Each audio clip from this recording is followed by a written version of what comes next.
بسم اللہ الرحمن الرحیم۔ اس ویڈیو میں ہم آپ کے ساتھ حضرت محمد صلی اللہ علیہ وآلہ وسلم کی بیٹی کی رخصتی کا پورا واقعہ بیان کریں گے۔ جب حضرت علی سے بی بی فاطمہ کا نکاح ہو گیا تھا تو پیارے نبی حضرت محمد نے حضرت علی سے فرمایا، اے علی، فاطمہ کی رخصتی کا انتظام کرو۔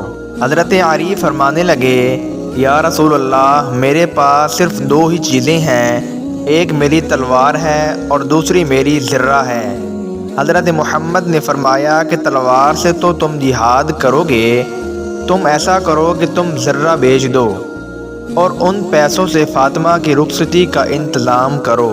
امام علی بازار جاتے ہیں اور زرہ کو بیچ دیتے ہیں۔ 480 درہم لے کر حضرت محمد صلی اللہ علیہ وآلہ وسلم کے پاس حاضر ہوتے ہیں اور انہیں وہ پیسے دے دیتے ہیں۔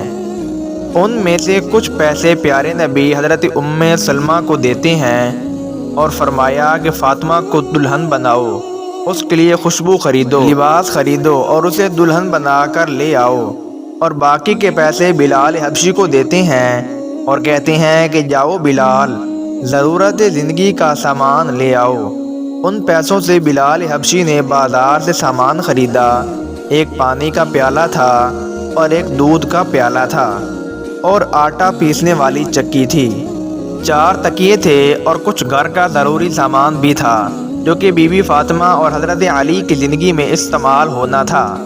جب یہ سامان حضرت بلال پیارے نبی کے پاس لے کر آئے تو پیارے نبی حضرت محمد صلی اللہ علیہ وآلہ وسلم نے اس سامان کو دیکھا۔ پیارے نبی نے آسمان کی طرف ہاتھ اٹھائے۔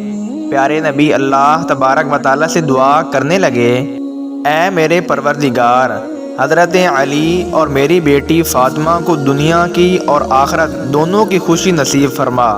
یہ جوڑا ہمیشہ ہنس کر اور مسکرا کر زندگی گزارے اور ہمیشہ تیرا شکر ادا کرتے رہیں۔ پیارے نبی نے ایک طرف سے حضرت علی کو گلے لگایا اور دوسری طرف سے بی بی فاطمہ کو گلے لگایا اور ان کو دعا دینے لگے۔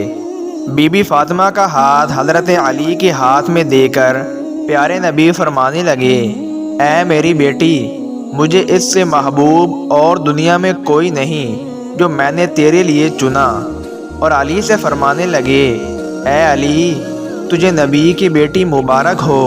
اور دوسرے دن ایک صحابی پیارے نبی کی خدمت میں حاضر ہوا اور فرمانے لگا، یا رسول اللہ، میں حضرت علی کی دعوت کرنا چاہتا ہوں۔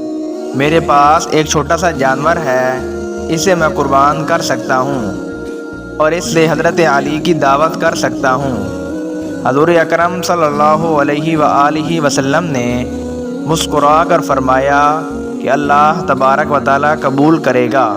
پیارے نبی نے حضرت بلال حبشی کو بلایا اور فرمایا، جا کے سب کو کہہ دو کہ آج علی کا ولیمہ ہے، علی کا ولیمہ کھائیں۔ اس چھوٹے سے جانور کو ذبح کیا تھا اور پورا مدینہ اس دعوت میں تشریف لایا تھا۔ تمام لوگوں نے پیٹ بھر کر کھانا کھایا تھا اور گوشت برتنوں میں ویسے کا ویسا تھا۔ بی بی فاطمہ اور حضرت علی نے ایک دوسرے کے ساتھ ہنس کر مسکرا کر وقت گزارا۔ ان پر غربت کے بہت ہی بڑے بڑے امتحان آئے تھے، لیکن یہ دونوں ہر امتحان میں پاس ہو کر اللہ تبارک و تعالیٰ کی عبادت کیا کرتے تھے۔ حضرت علی جیسے ہی صبح ہوتی مزدوری کے لیے نکل جاتے تھے اور گھر میں بی بی فاطمہ اپنی چکی سے آٹا پیستی تھیں اور باقی گھر کے تمام سارے کام کرتیں۔ آج بھی جب نکاح کیا جاتا ہے تو ان دونوں میاں بیوی کا ہر دعا میں ذکر کیا جاتا ہے۔ اللہ تبارک و تعالیٰ سے دعا ہے کہ اللہ ہمیں اس پر عمل کرنے کی توفیق عطا فرمائے۔